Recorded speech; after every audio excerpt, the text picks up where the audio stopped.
महाभारत ग्रंथ विचित्र और रोचक बातों से भरा है। बहुत कम लोग ही इस ग्रंथ की रोचक बातों को जानते हैं। कौरव और पांडवों की गाथा के अलावा भी महाभारत में बहुत कुछ है। तो आइए यहाँ इस वीडियो के माध्यम से जानते हैं 100 कौरवों की 10 रोचक बातें। जानने के लिए इस वीडियो में अंत तक जरूर बने रहें और वीडियो में आगे बढ़ने से पहले वीडियो को लाइक जरूर करें। तो आइए जानते हैं पहली बात। महाभारत की सबसे बड़ी बात यह है कि कौरव कुरु के वंश के नहीं थे। भीष्म पितामह को ही अंतिम कौरव माना जाता था। दूसरा यह कि युयुत्सु को भी अंतिम कौरव माना जाता है। इसके अलावा कहते हैं कि महाभारत के बाद कुरु वंश का अंतिम राजा नीचच्छु था। पुराणों के अनुसार हस्तिनापुर नरेश नीचच्छु ने, जो परीक्षित का वंशज था, हस्तिनापुर के गंगा द्वारा बहा दिए जाने पर अपनी राजधानी वत्स देश की कौशाम्बी नगरी को बनाया। इस वंश की 26वीं पीढ़ी में बुद्ध के समय में कौशाम्बी का राजा उदयन था। नीचच्छु और कुरुओं के कुरुक्षेत्र से निकलने का उल्लेख सांख्यान स्रोत सूत्र में भी है, परंतु यह कौरव नहीं हो सकता क्योंकि यह तो पांडवों के कुल में जन्मा था और पांडव तो कौरव थे ही नहीं।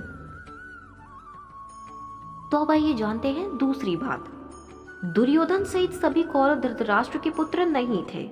दरअसल माना जाता है कि धृतराष्ट्र की पत्नी गांधारी को महर्षि वेदव्यास ने 100 पुत्रों की माता होने का वरदान दिया था। समय आने पर गांधारी को गर्भ ठहरा, लेकिन वह 2 वर्ष तक पेट में रुका रहा। घबराकर गांधारी ने गर्भ गिरा दिया। उसके पेट से लोहे के गोले के समान एक मांसपिंड निकला। तब महर्षि वेदव्यास वहां पहुंचे और उन्होंने कहा कि तुम 100 कुंड बनवाकर उन्हें घी से भर दो और उनकी रक्षा के लिए प्रबंध करो। इसके बाद महर्षि वेदव्यास ने गांधारी को उस मांसपिंड पर ठंडा जल छिड़कने के लिए कहा।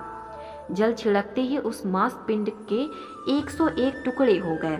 गांधारी ने उन सभी मांसपिंडों को घी से भरे कुंडों में रख दिया। 2 वर्ष बाद समय आने पर उन कुंडों से पहले दुर्योधन का जन्म हुआ और उसके बाद अन्य गांधारी पुत्रों का। तो अब आइए जानते हैं तीसरी बात। 99 पुत्रों के अलावा गांधारी की एक पुत्री भी थी जिसका नाम दुशाला था। इसका विवाह सिंधु नरेश राजा जयद्रथ के साथ हुआ था। युयुत्सु को मिलाकर 100 कौरव होते हैं। गांधारी के तो 99 ही पुत्र थे और एक पुत्री। तो अब जानते हैं चौथी बात। कहते हैं कि जन्म लेते ही दुर्योधन गधे की तरह रेंकने लगा। उसका शब्द सुनकर गधे, गीदड़, गिद्ध और कौवे भी चिल्लाने लगे। आंधी चलने लगी, कई स्थानों पर आग लग गई। यह देखकर विदुर ने राजा धृतराष्ट्र से कहा कि आपका यह पुत्र निश्चित ही कुल का नाश करने वाला होगा, अतः आप इस पुत्र का त्याग कर दीजिए।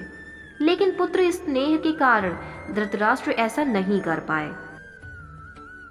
अब आइए जानते हैं पांचवी बात। कौरवों के अतिरिक्त धृतराष्ट्र का एक पुत्र और था। उसका नाम युयुत्सु था। यही धृतराष्ट्र का एकमात्र पुत्र था। जिस समय गांधारी गर्भवती थी और धृतराष्ट्र की सेवा करने में असमर्थ थी, उन दिनों एक वैश्य कन्या ने धृतराष्ट्र की सेवा की। उसके गर्भ से उसी साल युयुत्सु नाम का पुत्र हुआ था। युयुत्सु पांडवों के खेमे में चले गए थे। तो अब आइए जानते हैं छठी बात। 100 कौरवों की कई पत्नियां थीं, जिससे कई पुत्रों का जन्म हुआ।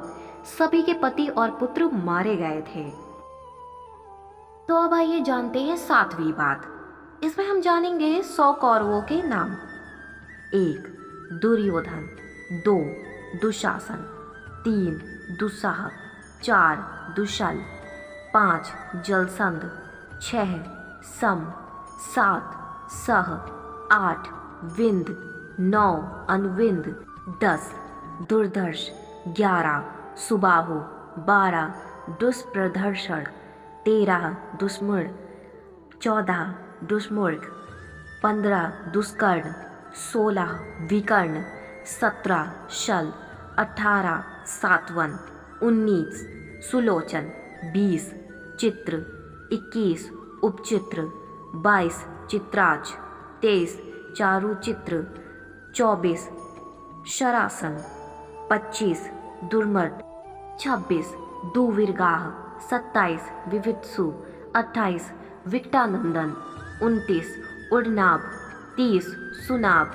31 नंद, 32 उपनंद, 33 चित्रबाण, 34 चित्रवर्मा, 35 सुवर्मा, 36 दुर्विमोचन, 37 अयोबाहु, 38 महाबाहु, 39 चित्रांग, 40 चित्रकुंडल, 41 भीमवेग, 42 भीमबल, 43 बालाकी, 44 बलवर्धन, 45 उग्रवायुध, 46 सुषेण, 47 कुंडधर, 48 महोदर, 49 चित्रायुध, 50 निशंगी, 51 पाशी, 52 वृंदारक, 53 दृढ़वर्मा, 54 दृढ़छत्र, 55 सोमकीर्ति, 56 अनूदर, 57 दरसंग, 58 जरासंग, 59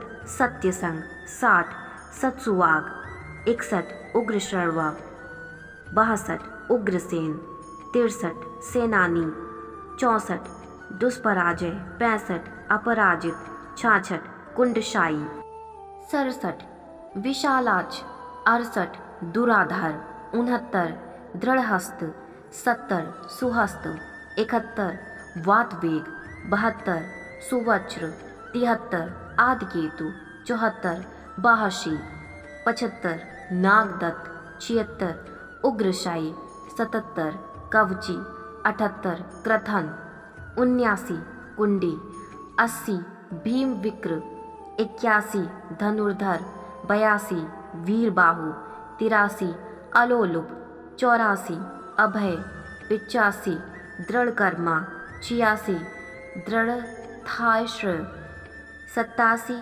अनाध्रय, 88 कुंडभेदी, 89 वीरवी, 90 चित्रकुंडल, 91 प्रथम, 92 अमप्रमाथी, 93 दीर्घरोमा, 94 सुवीर्यवान, 95 दीर्घबाहु, 96 सुजाद, 97 कनकध्वज, 98 कुंडाशी, 99 विरज, 100 युयुत्सु। तो यह थे 100 कौरवों के नाम। तो अब आइए जानते हैं 8वीं बात।